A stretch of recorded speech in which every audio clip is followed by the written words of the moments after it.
Hello दोस्तों, कैसे हो आप सब। दोस्तों, यदि आप लंबे समय से डर, चिंता, घबराहट में जीवन जीते हैं तो इसकी वजह से बहुत बार आपके दिल की धड़कन बढ़ने लगती है। दिल की धड़कनें बढ़ती हैं तो आपको ऐसा लगता है कि जैसे हार्ट अटैक आने वाला है और आप मर जाएंगे। और आप इस शिकायत और चिंता को लेकर आप बार बार किसी डॉक्टर के पास जाते हो और आप अपने सिम्टम्स उनको बताते हो। डॉक्टर टेस्ट और रिपोर्ट करवाने के लिए बोलता है तो रिपोर्ट मोस्टली अधिकतर नॉर्मल ही आती है। दोस्तों, मोस्टली केस में रिपोर्ट नॉर्मल होती है, इसके बावजूद भी जो है आपकी दवाइयाँ शुरू हो जाती हैं। आप ये सोच कर चलते हैं कि ये एक बहुत बड़ी समस्या है, बहुत बड़ी लाइलाज बीमारी है और इसका जो इलाज है वो दवाइयों से ही है और आपके साथ भी ऐसा ही होता है। तो दोस्तों, आप बिल्कुल सही वीडियो पे आए हैं। ये वीडियो आप लोगों के लिए ही है।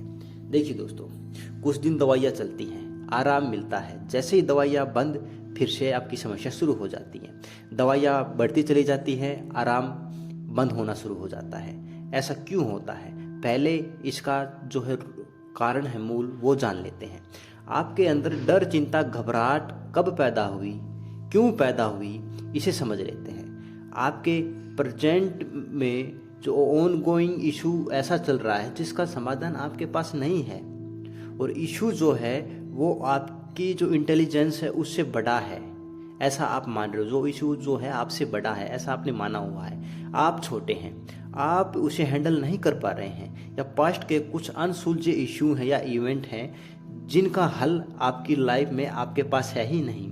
वो इशू आपको डिस्टर्ब करते हैं, जिसकी वजह से आपको डर, चिंता, घबराहट, ये बेचैनी बनी हुई है, या फिर भविष्य की कोई इनसिक्योरिटी, असुरक्षा की भावना आपके पास लगातार बार बार आती है। आपके पास उसका कोई सोल्यूशन ही नहीं है, आप असुरक्षा की ज़िंदगी जीते हैं। जब आप इस तरह से असुरक्षा की ज़िंदगी जीते हैं तो आपकी डर, चिंता, घबराहट बढ़ती रहती है। यदि हम दवाइयों से इनका समाधान ढूंढते हैं तो और ज़्यादा शारीरिक व मानसिक समस्या में उलझ जाते हैं। प्रेजेंट, पास्ट, फ्यूचर का जो इशू है ख़त्म हो जाए, सभी समस्या का समाधान आपके पास हो तो सभी परेशानियां अपने आप ख़त्म हो जाती हैं। दोस्तों, आप समझ रहे होंगे मैं जो बातें बता रहा हूं आपसे। अगर आप में सब खत्म करना चाहते हैं, आप ये जो बेचैनी, डर, पैनिक, फोबिया जैसी समस्या अगर आप खत्म करना चाहते हैं, ये जो बार बार घबराहट हो रही है, इससे आप पूरी तरीके से निजात पाना चाहते हैं, तो दोस्तों ध्यान से सुने, ध्यान से समझिए। अब आगे जो मैं बताने वाला हूँ तो आप इसे समझ लीजिए। अगर हम डर, चिंता, घबराहट, बेचैनी में रहते हैं तो जो हमारा माइंड और बॉडी है मिलके एक पैटर्न, न्यूरल पैटर्न डेवलप करती है दोस्तों। और दोस्तों, कई बार तो ऐसा होता है कि हमारी बॉडी का जो बायो क्लॉक जो होता है ना, एक निश्चित समय दोस्तों पर डर, चिंता और घबराहट, बेचैनी बढ़ा देता है। एक निश्चित समय पर ऐसा होता देखा गया है कई बार को, जैसे कि किसी को 2 बजे, उसको 2 बजे हार्ट बीट बढ़ने लग गई, किसी को जो है 3 बजे, ठीक 3 बजे ही प्रॉब्लम शुरू हो जाती है। जो हमारी बॉडी का जो बायो क्लॉक है ना, वो ठीक उसी समय एक्टिवेट हो जाता है और हमारी जो है डर, चिंता, घबराहट, बेचैनी, एंजाइटी, ये सब चीज़ें अपने आप बढ़नी शुरू हो जाती है किसी एक निश्चित समय पर। क्यों? हमारे जो बॉडी का बायो क्लॉक है ना, वो ठीक से काम नहीं कर पाता है और दोस्तों आप परेशान हो जाते हैं। दोस्तों, आपने करना क्या है, जो इश्यू हैं आप उनको समझना होगा, जो रूट कोज हैं आपने सबसे पहले अब उनको समझना होगा। दोस्तों, पहला जो पॉइंट है, प्रेजेंट, पास्ट और फ्यूचर के इश्यू जो हम हैंडल नहीं कर पाते हैं, जो हमारी असुरक्षा की भावना है या फिर अनरिजोल्व इश्यू हैं या वर्तमान का कोई ऑनगोइंग चैलेंज है, हमें इसका सॉल्यूशन निकालना होगा सबसे पहला। ठीक है। दूसरा दोस्तों, जिस वजह से ये दिक्कतें हो रही हैं, हमारी बॉडी और माइंड का एक पैटर्न बन चुका है जिसकी वजह से इस तरह के सिम्टम्स उभर कर आते हैं और हार्ट की परेशानी होने लगती है। इन दोनों का सॉल्यूशन आपने निकालना होगा। अगर आप इन दोनों का सॉल्यूशन निकाल लोगे तो आप अपने आप को इस लूप से बाहर निकाल पाएंगे और दोस्तों आप अपने आप को एक स्वस्थ व्यक्तित्व के रूप में देख पाएंगे। दोस्तों, चलिए अब हम आगे बात करते हैं। पहले समझ लीजिए, जब आपकी डर, चिंता, घबराहट बढ़ती है तो आप नोटिस करोगे कि आपके सांस छोटे हो जाते हैं, अब आप अच्छी प्रकार से समझ ले किस प्रकार से आप इस लूप से बाहर निकल सकते हैं।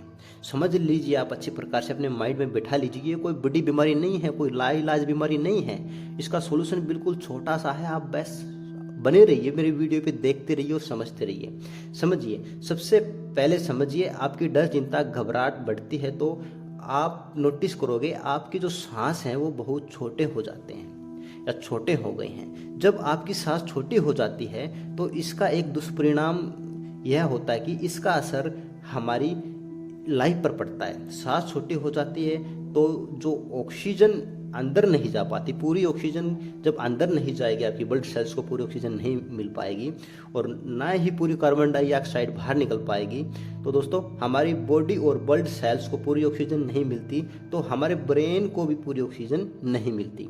दोस्तों, ऑक्सीजन की कमी की वजह से हमारे अंदर शारीरिक लक्षण उभरने लगते हैं।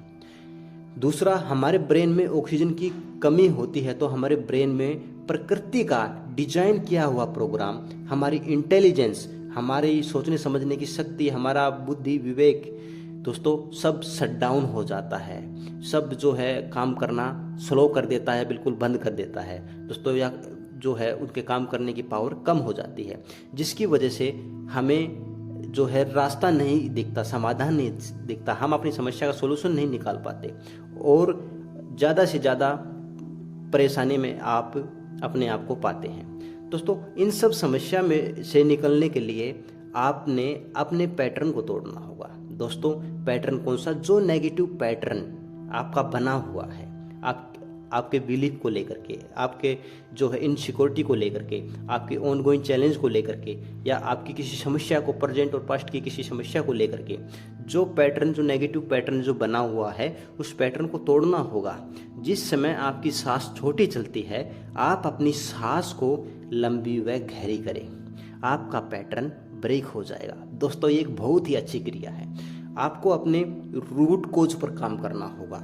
रूट कोज क्या है? रूट कोज दोस्तों वही है जो आपका नेगेटिव बिलीफ है, जो आपका नेगेटिव पैटर्न है, अपने पास्ट को लेकर के, या आपके ऑनगोइंग चैलेंज को लेकर के, या अपनी पास्ट की लाइफ को लेकर के, या अपने फ्यूचर की असुरक्षा को लेकर के। दोस्तों, उस रूट कोज पर काम करना होगा।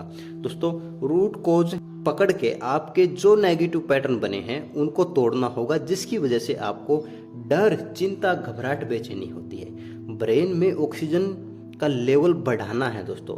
ऑक्सीजन की कमी होती है तो आपका जो इंटेलिजेंस लेवल है ना, वो कम हो जाता है और आप और ज़्यादा खतरे में पड़ जाते हैं। आपको दोस्तों करना क्या है, आप वो समझ लीजिए। आप मुंह से, नाक से सांस लेना है, पूरा पेट तक सांस लेना, पूरा पेट भर जाए आपका, इतना गहरा सांस लें, पूरा पेट भरकर सांस लेना सीखना होगा। इससे आप हल्के में ना लें, ये बहुत ही बड़ी योगिक क्रिया है। आप इसे अपने जीवन में फॉलो करें। जो दोस्तों, ये जो सांस लेने का तरीका हम आपसे बता रहा हूँ, आपको जब भी आपको बहुत ज़्यादा डर लग रहा हो, आपको पैनिक या बहुत बड़ी समस्या में हो, आपको सांस पूरा नहीं आ रहा हो, आप परेशान हो गए हो, आपका दम घुटने जैसा महसूस हो रहा हो, आपकी घबराहट बहुत ज़्यादा बढ़ गई हो, आप पूरी तरीके से एंजाइटी में चले गए हो, आपके पास और कोई सोल्यूशन नहीं बचा है, तो आप उस कंडीशन में, आपको बहुत ज़्यादा पैनिक अटैक है, आप अपनी नाक से लंबी गहरी सांस लें, बिल्कुल ऐसे खींच के, इस प्रकार से आप अपनी सांसें खींच के लें और पूरे पेट तक लें, अपनी नाभि तक जो है गहरी सांस लें और फिर धीरे धीरे जो है आप इसे अपने नाक से छोड़ते चले जाएं। नाक से ना छोड़ सके तो आप मुंह से भी छोड़ सकते हैं शुरू में, लेकिन आप अपना अभ्यास करोगे तो बाद में आप नाक से भी छोड़ने लगोगे। तो नाक से श्वास लेना है शुरू में, और लंबे और गहरे, और आपने छोड़ देना है। तो इस तरीके से आपने ये जो गहरे सांस लेने हैं, बार बार आपने इसकी प्रैक्टिस करनी है। जब भी आपको, आपकी घबराहट बढ़ी हुई, आपकी बेचैनी बढ़ी हुई है, इससे आप तब करें जब आप बहुत प्रॉब्लम फील कर रहे हैं। ऐसा करने से आपके दोस्तों जो ब्लड है उसमें ऑक्सीजन जाएगी, और दोस्तों आपके जो न्यूरॉन्स है, जो उनको प्रचुर मात्रा में ऑक्सीजन मिलेगी, और जो दोस्तों दिमाग आपका जो सही से काम करना शुरू कर देगा। इससे जो दोस्तों आपकी इंटेलिजेंस का जो स्विच है वो ऑन हो जाता है। दोस्तों, जब आपका इंटेलिजेंस का स्विच ऑन हो जाता है तो दोस्तों दिमाग अपने आप जो है अपने समाधान खोज लेता है, अपने रास्ते निकाल लेता है, और बॉडी को अपने आदेश के अनुसार काम करने की प्रेरणा देता है दोस्तों। और आप दोस्तों जिस भी दुविधा में फंसे हुए हैं, बस किसी भी अनसुलझे ख्यालों में फंसे हुए हैं, फ्यूचर का जो भी इनसिक्योरिटी है, जब आपकी इंटेलिजेंस ऑन होगी, कोई भी अनरिजॉल्व इशू है वो सोल्व होगा, तो साथ में दोस्तों जब आपकी इंटेलिजेंस ऑन होगी तो दोस्तों रिविलेंट सोर्स के साथ कनेक्ट करेगी, आपके सवालों का जो जवाब देगी, आपको आपकी जो सेल्फ एस्टीम जो डाउन हुई है वो आपकी सेल्फ एस्टीम को बढ़ा देगी। आप अपने ऑनगोइंग चैलेंज से खुद को निकाल पाएंगे। आपको अपने इंटेलिजेंस को ऑक्सीजन की डोज देनी होगी दोस्तों। डेली आप अपने इंटेलिजेंस को इस ऑक्सीजन की इस क्रिया के द्वारा प्रचुर मात्रा में ऑक्सीजन दीजिए, और वो है आपकी ऑक्सीजन की इंस्टेंट सप्लाई। तुरंत मतलब कि आपको प्रॉब्लम फील हो तो आप तुरंत जो है ऑक्सीजन देना शुरू कर दें। इस प्रैक्टिस की किसी भी अवस्था में किसी भी समय आप कर सकते हैं दोस्तों। अब कई लोगों के सवाल है दोस्तों, ये जो सांस लेने की प्रैक्टिस है वो किस समय करें, कितनी देर करें और कैसे करें। तो दोस्तों मैं आपसे बता रहा हूँ, इसको आप अच्छी प्रकार से समझ लें। चाहे आप बैठे हों, चाहे आप खड़े हों, चाहे आप चल रहे हों, चाहे आप घर हो, चाहे आप रात को हो, चाहे दिन में हो, चाहे आप शाम को हो, आपने जब भी आपको ज़्यादा प्रॉब्लम महसूस फील हो, तुरंत आप जो है नाक से लंबी और गहरी सांस लें। 1 से 2 सेकंड के लिए होल्ड करें, पूरे पेट भर के सांस लें और फिर धीरे धीरे छोड़ दें। फिर से लंबी गहरी सांस लें, फिर से छोड़ दें। तो दोस्तों इससे आप देखेंगे कि आपकी जो है ऑक्सीजन की इंस्टेंट सप्लाई होगी और आपके ब्लड को प्रचुर मात्रा में ऑक्सीजन मिलेगी। वही ब्लड आपके मस्तिष्क में जाएगा और आपके न्यूरॉन्स को जो है ऑक्सीजन युक्त ब्लड मिलेगा। तो दोस्तों आपके न्यूरॉन्स जो है ठीक प्रकार से काम करेंगे, और जो आपका जो बिलीफ बना हुआ है, जो नेगेटिव पैटर्न बना हुआ है, जो आपकी नेगेटिव पास्ट की लर्निंग से या किसी नेगेटिव इवेंट से या इन फ्यूचर की कोई इनसिक्योरिटी से, तो दोस्तों वो पूरी तरीके से ब्रेक हो जाएगा और आपका जो है एक पॉजिटिव पैटर्न बनेगा, एक अच्छा पैटर्न बनेगा, और आपका जो है मस्तिष्क है वो आपकी जो इंटेलिजेंस है वो ऑन हो जाएगी और अच्छे से काम करेंगी। और आप देखेंगे कि जो आपके अंदर जो बार बार जो डर पैदा हो रहा था, जो चिंता, बेचैनी, जो एंजाइटी, जो पैनिक हो रहा था, जो बार बार जो घबराहट जो हो रही थी, आपके दिल की धड़कनें बढ़ रही थी, वो पूरी तरीके से खत्म हो जाएगी। तो दोस्तों मैंने आपसे बताया बिल्कुल ऐसे ही आपने अपनी सांसों की प्रैक्टिस करनी है। लंबे गहरे सांसों को भरना है और आपने छोड़ना है। नाक से सांस लेनी है, पूरा पेट भर के सांस लेनी है। 2 सेकंड आपने होल्ड करना है, तीसरे सेकंड में आप सांस को जो है छोड़ देना है। आप देखेंगे कि आप बिल्कुल पूरी तरीके से ठीक हो गए हैं। आप इस प्रैक्टिस को दिन में 3 बार, 4 बार, 5 बार, 10 बार, 10 मिनट, 15 मिनट, 1 घंटा, 2 घंटा, कितनी भी देर आप कर सकते हैं। जितनी देर आप करोगे, जितना समय आप इसको दोगे, उतनी ही जल्दी आप स्वस्थ हो जाएंगे। तो दोस्तों कैसा लगा आपको मेरा ये वीडियो? अगर आप नए हैं मेरे चैनल पर तो चैनल को सब्सक्राइब कर दीजिए, वीडियो को लाइक कर दीजिए। और दोस्तों अगर आप इस anxiety, panic, phobia, depression, OCD से पूरी तरीके से निकलना चाहते हैं तो दोस्तों मैं आप लोगों के लिए लेकर के आया हूँ एक CBT का full course, cognitive behavioural therapy. दोस्तों वो पूरा कोर्स मैं अपने इस चैनल पे जो है डालूंगा, स्टेप बाय स्टेप एक एक वीडियो मैं आपको अच्छी प्रकार से समझाऊंगा किस प्रकार से आप अपने अंदर के डर, एंजाइटी, फोबिया और घबराहट को खत्म कर सकते हैं। मैं मिलता हूं आपको अपने नेक्स्ट वीडियो में, तब तक के लिए दोस्तों नमस्ते। ओम।